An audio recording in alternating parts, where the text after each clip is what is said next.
All right, so move on to the next segment. I'll be sharing my sleeper teams in the AFC and the NFC heading into this upcoming NFL season.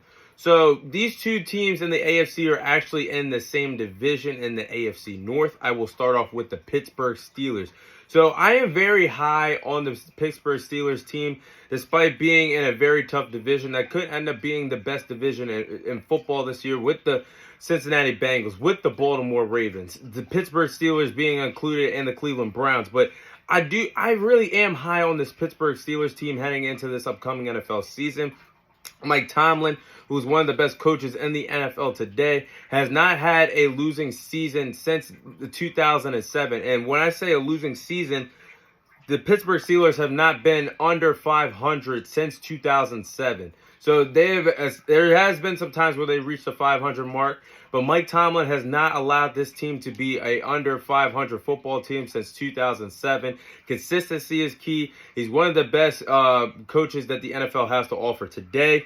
But going to this Pittsburgh Steelers team, I've seen a lot of growth from Kenny Pickett in the second half of the NFL season. He definitely turned it around compared to his touchdown-interceptions ratio, something that I touched up on last week's episode on the podcast, fixing his turnover issues. And he went on to win in the second half of the season. He went on to win 7 out of his 12 NFL starts.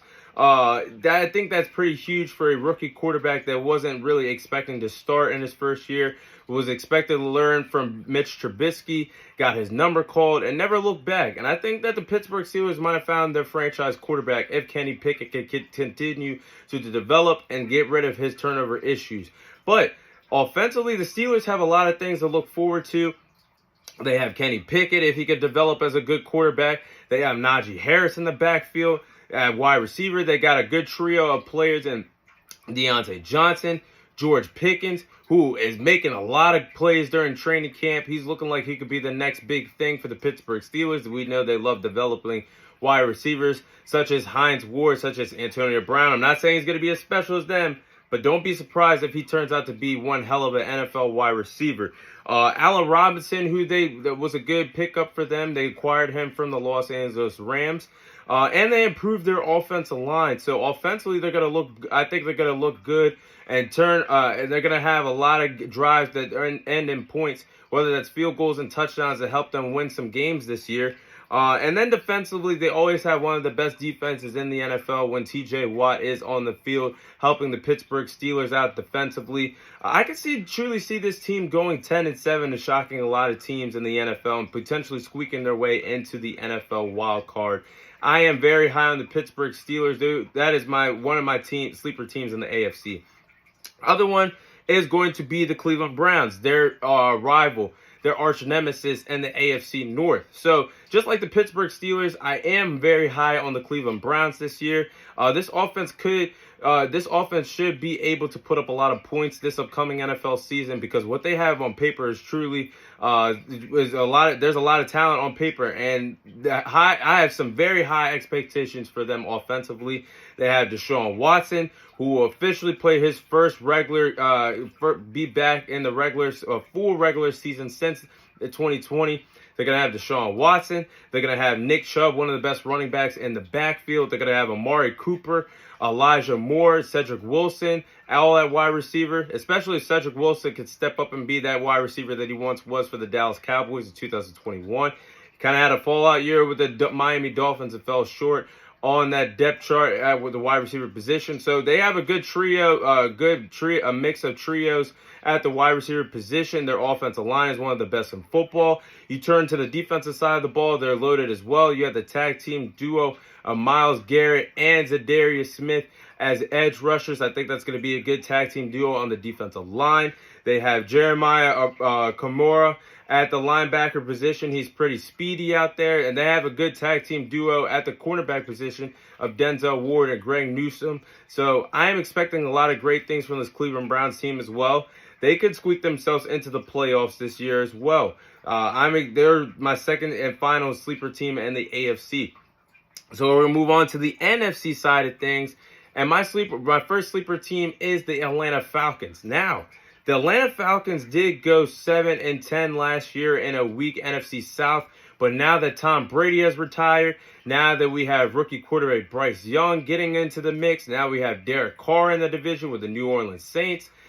This division is truly wide open, and I could see the Atlanta Falcons competing very hard to win the NFC South this year and potentially hosting a playoff game in the NFC this upcoming NFL postseason. So I do think that the Atlanta Falcons could spice things up in the NFC this year. Arthur Smith loves to run the football. We saw that when at his time at Tennessee as an offensive coordinator. We have seen that translate to him being an NFL coach with the Atlanta Falcons, because last year this team averaged a total of 159 rushing yards per game, and now they add Bijan Robinson, who was the best running back in college football last year from Texas University.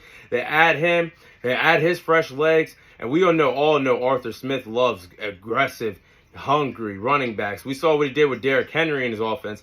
Now he gets Bijan Robinson, a young, determined running back to prove his worth in the NFL. He's very high on second-year quarterback Desmond Ridder, who will be the quarterback one of this team this year. They have Drake London, who they drafted last year. I think he has a lot of upside, a lot of potential at the wide receiver position. If they can unlock the potential of Kyle Pitts, the tight end from Florida, he had over 1,000-yard season his rookie season, then vanished and went MIA during his second season. So they can unlock that potential in Kyle Pitts. I do believe that this offense could put up a lot of points this upcoming season. Then they revamped their defense. They added Calais Campbell and Bud Dupree to their defensive line, to their front seven. Then they went ahead and added Jesse Bates, got him during NFL free agency, and traded for Jeff Okudah, former cornerback, former third overall pick in the 2020 draft from the Detroit Lions. So they revamped their defense. I'm looking if Arthur Smith can unlock the potential of all those names that I just named offensively. They could be in the mix to win the NFC South and potentially win that and steal that division this year. So I'm looking out for them. They're one of my sleeper teams.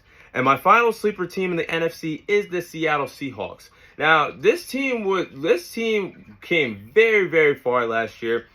After the Russell Wilson trade, I really expected this team to go into a rebuilding year, but it all started with them shocking the world, knocking off the Denver Broncos in Week 1 and foiling Russell Wilson's return to the Seattle Seahawks.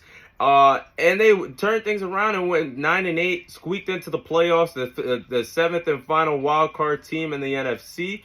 However, I do believe that this team can be so much better heading into this upcoming NFL season, because offensively, Geno Smith will be more comfortable knowing that he is the guy for the Seattle Seahawks after signing a 3-year contract extension with the franchise. The team's going to depend on him a lot, and he is a great leader. And I think that's going to build his confidence up to bring the best of the best for that Seattle Seahawks franchise and for his teammates to have a winning season. Offensively, they got Geno Smith. They got Kenneth Walker III in the backfield. As their running back, they got a good trio of wide receivers going on. They got DK Metcalf, Tyler Lockett. Both guys have proven on a yearly basis that they are the best of the best at wide receiver in the NFL. Then they add Jackson Smith-Njigba, who was one of the best wide receivers in the country over the last few years in college football.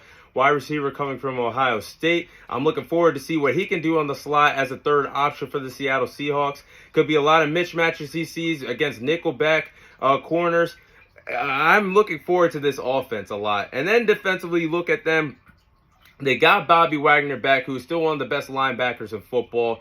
Jamal Adams at the safety position once he comes back from his torn quad injury, whether he comes back to start the season or after the first month of the NFL season, that's going to be huge for them to get him back. They could get they also have Quandre Diggs, free safety. They also have a good will end up being a good tag team cornerback duo of Tyree Woolen and Devin Witherspoon. So I'm looking forward to seeing the Seattle Seahawks on both sides of football. In a weaker NFC conference, I do believe that this team could give a lot of teams a run for their money in the NFC. Look out for the Seattle Seahawks to have a bigger coming out party than what they did last year in the NFC conference. So those are my sleeper teams in the AFC and the NFC heading into this upcoming NFL season.